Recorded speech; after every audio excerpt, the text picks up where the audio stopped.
সকালবেলা দরজা পিটাচ্ছে কে কি জানো বাবা, এত উঠতে নামতে পারি না। কে? আমি কে? ও বাবা, কে এসেছে দেখো হঠাৎ স্কুল ড্রেস পরে। হাঁপিয়ে গেছো তুমি? তাই? তোমার আম্মা কোথায়? আম্মাজি? আম্মাজি হসপিটাল? আর মামিজি? পাখা চালিয়ে দেবো? দাঁড়াও পাখা চালিয়ে দিই। কি খাবে বলো? আমার এখনো ঘর পরিষ্কার হয়নি। চা? চায়ের নেশা তোমার? দেখো চায়ের নেশা, জামা কাপড় সব ছড়িয়ে ছিটিয়ে আছে, যেরকম হয় আর কি সকালবেলাটা। ও বাবা, দুটো জামা পরে গেছিস মা তুই গরমের মধ্যে? হ্যাঁ আমার চশমা পরা মা, আমার চশমা পরে চুমকু চুমকু। ও সকালে ঠান্ডা ছিল? হ্যাঁ সকালে একটু ঠান্ডা পড়েছে। আচ্ছা তোকে চাই দেবো না ছাতু দেবো? ছাতু শরবত করে দেবো না মুড়ি দিয়ে? মুড়ি দিয়ে ছাতু দিয়ে মেখে দেবো। ও হচ্ছে এখন ছাতু মুড়ি খাবে। আমার তো চা বসিয়েছি আমি।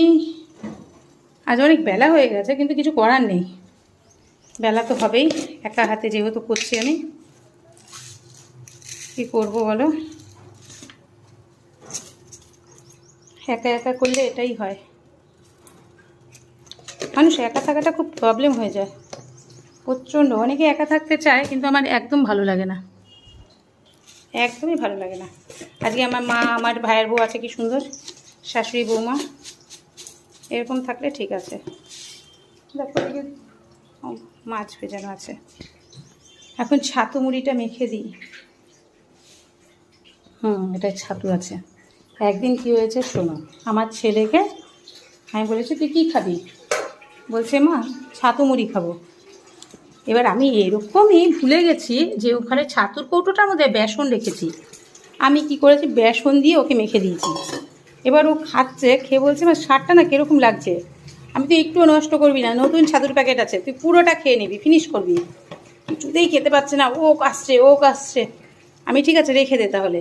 এবার আমি আর কি কারো এঁঠো খাইই না, কখনোই খাই না। এবার কি হয়েছে, আমি ওটা একটুখানি মুখে দিয়েছি আর কি, মুখে কি নাকের কাছে দিয়েছি আর ঠোঁটের মধ্যে একটু লাগিয়েছি, দেখি কি এমা কীরকম স্বাদ, ওটা তো পুরো বেসন ডাল বাটা মনে হচ্ছে। আমি তখন বলছি বাবা ডাল বাটাগুলো ওকে খাওয়ালাম। যাই হোক কিছু হয়নি, পেট টেট খারাপ হয়নি।